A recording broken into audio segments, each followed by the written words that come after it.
آج محرم الحرام ہے 2025 کا۔ اللہ تعالیٰ ہم سب کو اہل بیت اطہار کی محبت نصیب فرمائے، خصوصاً اس کربلا کے واقعے کے مقصد کو سمجھ کے اس کو اپنانے کی عمل کی توفیق نصیب فرمائے۔ یقیناً اہل بیت اطہار کا ایک ایک فرد، ایک ایک گھر کا فرد جو ہے وہ قابل احترام ہے۔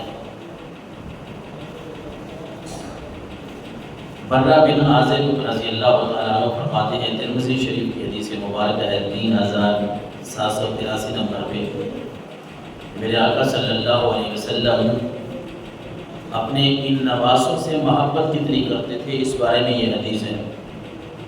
حضرت برہ کہتے ہیں کہ میں نے نبی پاک صلی اللہ علیہ وسلم کو دیکھا، رأیت النبی صلی اللہ علیہ وسلم واضعا الحسن بن علی علی عاتقہ وهو یقول اللہم انی احبہ فاحبہ۔ حضرت برہ کہتے ہیں میں نے دیکھا کہ سرکار دو عالم صلی اللہ علیہ وسلم حضرت حسن کو اپنے کندھوں پہ اٹھائے ہوئے ہیں۔ یہ ان نواسوں کی بات کر رہا ہوں،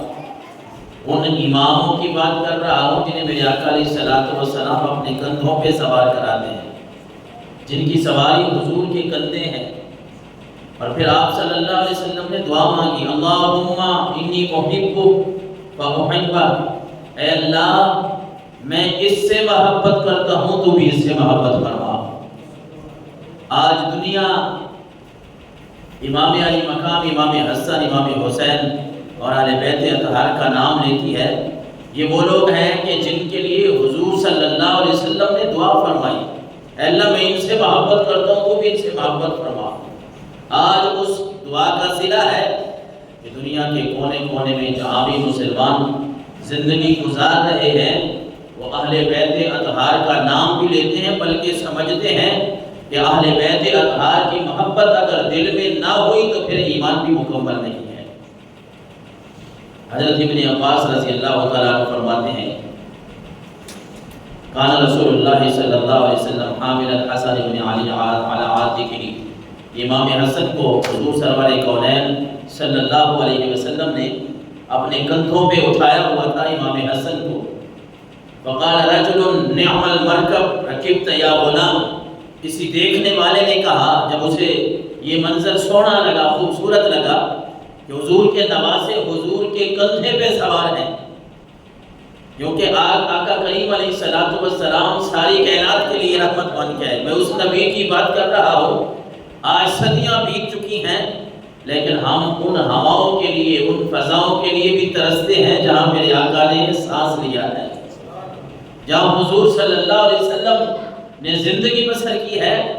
آج صدیاں گزر جانے کے بعد یہ مومن، یہ اللہ کے نبی سے محبت کرنے والے لوگ وہاں جاتے ہیں تو خوشی کے آنسو جاری ہو جاتے ہیں۔ بندہ اپنی قسمت پہ ناز کرتا ہے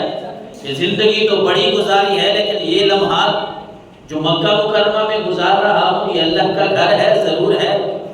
لیکن یہاں میں تو وہاں پہنچ آیا ہوں جہاں اللہ کے نبی بھی اس کعبے کا طواف کیا کرتے تھے۔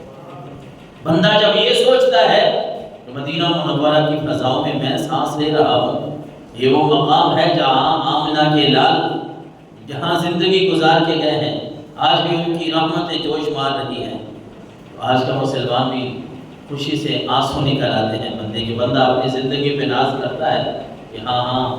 زندگی تو میں نے جتنی گزار دی ہے پہلے وہ گزار دی ہے، اصل لمحات تو اب ہیں جب میں سرکار کی بارگاہ میں حاضر ہوں۔ تو قربان نہ جاؤ اس حسن پہ، اس حسین پہ جن کو میرے آقا علیہ الصلوۃ والسلام اپنے کندھوں پہ سوار کرا لیا کرتے تھے، جن کو حضور اپنے کندھوں پہ بٹھا لیا کرتے تھے، ان کی شان پہ قربان نہ جاؤ۔ کسی دیکھنے والے نے کوئی ہوگا محبت والا، جس طرح ہم محبت کرتے ہیں اہل بیت اطہار سے، ساری دنیا کرتی ہے۔ خیر صحابہ کا انداز تو اہل بیت اطہار کے ساتھ جو محبت کا تھا وہ تو بکھرا ہی تھا، اور وہاں تو ہم نہیں پہنچ سکتے، لیکن اتنا تو ہے کہ یہ باتیں سن کے ہم اپنے ایمان کو تازہ کر سکتے ہیں۔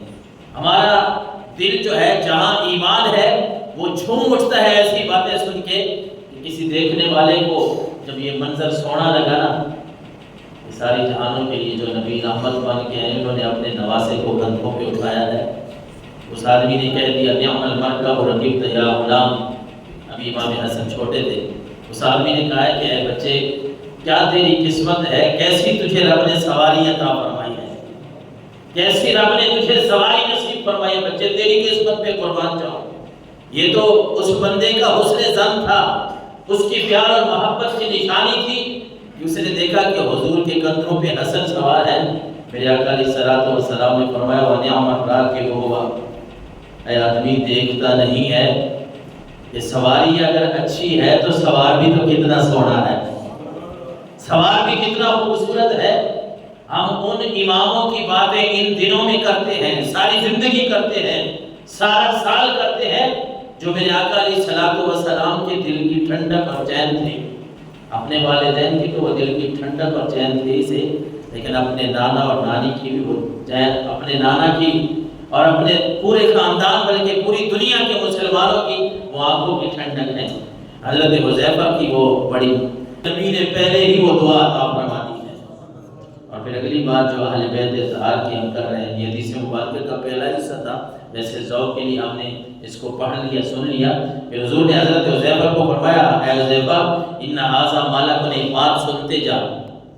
ایک بات سنتے جانا، ان ھذا مالک لم ينزل الارض قط قبل هذه الليلہ، اے حذیفہ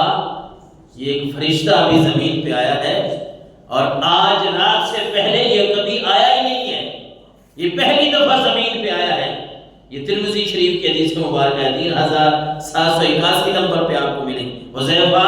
یہ ایک فرشتہ بھی آیا ہے مجھ سے ملنے کے لیے، اور یہ وہ فرشتہ ہے کہ کبھی بھی نہیں آیا، پہلی دفعہ آیا ہے۔ استاذن ربہ ان یسلم علی، اس فرشتے نے اپنے رب سے اجازت مانگی ہے کہ یا اللہ مجھے اجازت دیں میں جا کے تیرے نبی کو سلام کر کے آؤں، میں جا کے تیرے نبی کی بارگاہ میں سلام کر کے آؤں۔ اللہ نے اس کو اجازت دی ہے اور ساتھ رب نے اس کو ایک پیغام بھیجا ہے،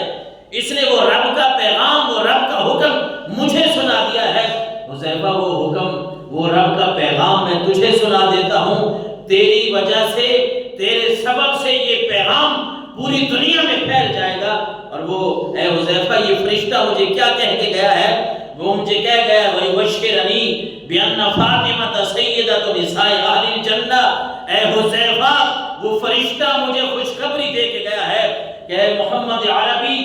آپ کی پیاری بیٹی لفظ جگر حضرت سیدہ طیبہ طاہرہ کو اللہ نے جنتی عورتوں کا سردار بنا دیا ہے۔ اللہ اکبر۔ وَأَنَّ الْحَسَنَ وَالْحُسَيْنَ سَيِّدَا شَبَابِ أَهْلِ الْجَنَّةِ، اے حذیفہ وہ فرشتہ مجھے رب کی یہ بات بتا کے گیا ہے کہ رب فرما رہا ہے کہ اللہ نے آپ کے نواسوں کو، حسن اور حسین کو جنتی جوانوں کا سردار بنا دیا ہے۔ میں اس حسین کی اور حسن کی بات کر رہا ہوں رضی اللہ تعالیٰ عنہما، جن کو اللہ تبارک و تعالیٰ نے جنتی جوانوں کا سردار بنایا ہے۔